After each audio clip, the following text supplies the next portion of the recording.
আসসালামু আলাইকুম সুপ্রিয় ভিউয়ার্স। আমি মোহাম্মদ আব্দুর রহমান দক্ষিণ কোরিয়া থেকে।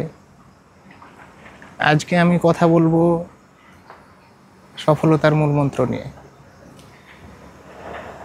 আমরা পৃথিবীর এই সংক্ষিপ্ত জীবনে সফল হতে চাই। সফলতার জন্য কত কিছুই না করি, পড়ালেখা করি, চাকরি করি, বিভিন্ন কাজকর্ম করি, দেশ থেকে বিদেশে পাড়ি জমাই, পৃথিবীর উন্নত দেশে যাওয়ার স্বপ্ন দেখি। এগুলো হচ্ছে পৃথিবীর জীবনে সফলতা। তো আমার যেটা কথা, সফলতার কি আসলেই কোনো মূলমন্ত্র আছে?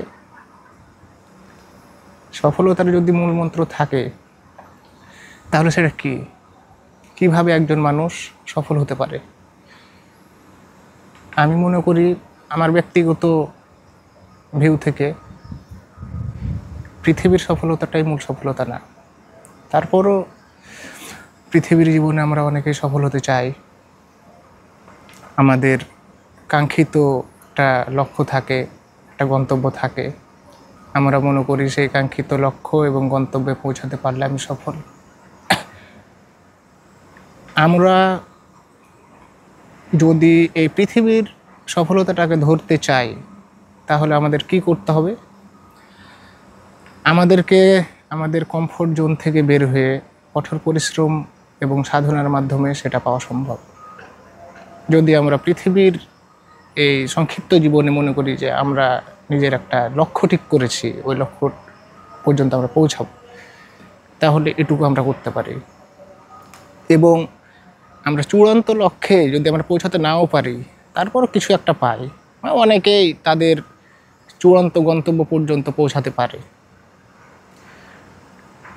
এখন আমরা যারা হতাশাগ্রস্ত যে পৃথিবীর পার্থিব জীবনের এই সংক্ষিপ্ত জীবনের এই লক্ষ্য, কাঙ্ক্ষিত লক্ষ্য পর্যন্ত আমরা পৌঁছাতে পারলাম, আমরা তাই হতাশাগ্রস্ত।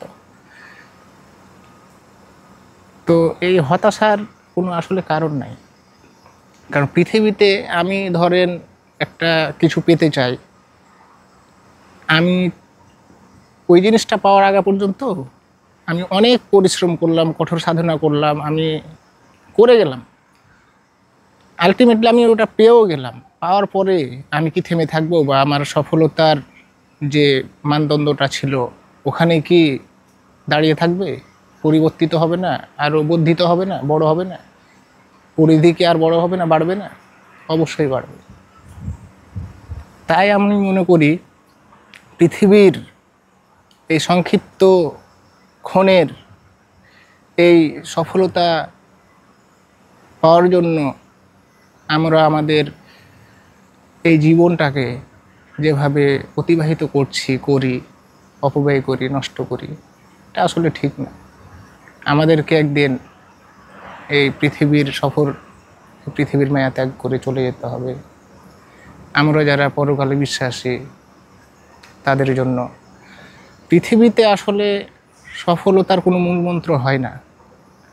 সফলকাম তারাই যারা পৃথিবীর বুকে এমন কোনো কর্ম করলো যেই কর্মের মাধ্যমে তারা আখিরাতে, পরকালে তারা সফলকাম হতে পারে। সেটাকে আমি আমার ব্যক্তিগত সফলতা হিসাবে ধরি। আমি চেষ্টা করব ইনশাআল্লাহ সামনে।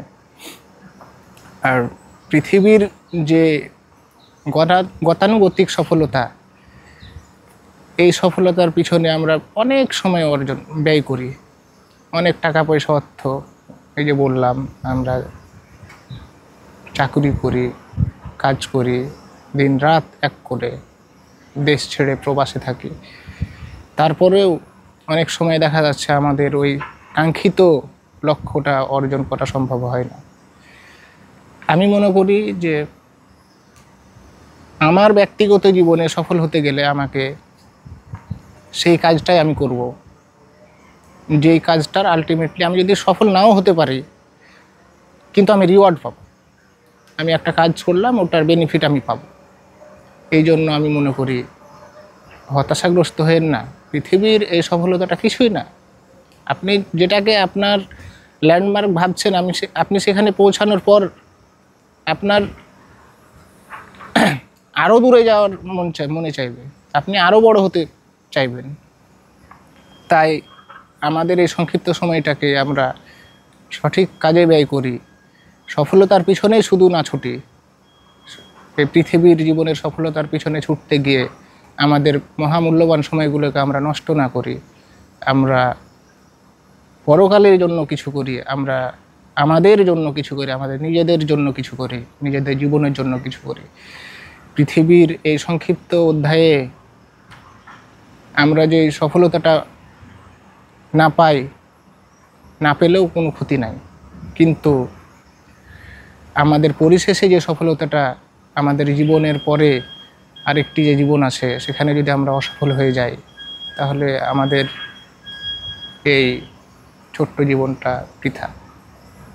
আজ এই পর্যন্তই। আপনারা সবাই ভালো থাকবেন।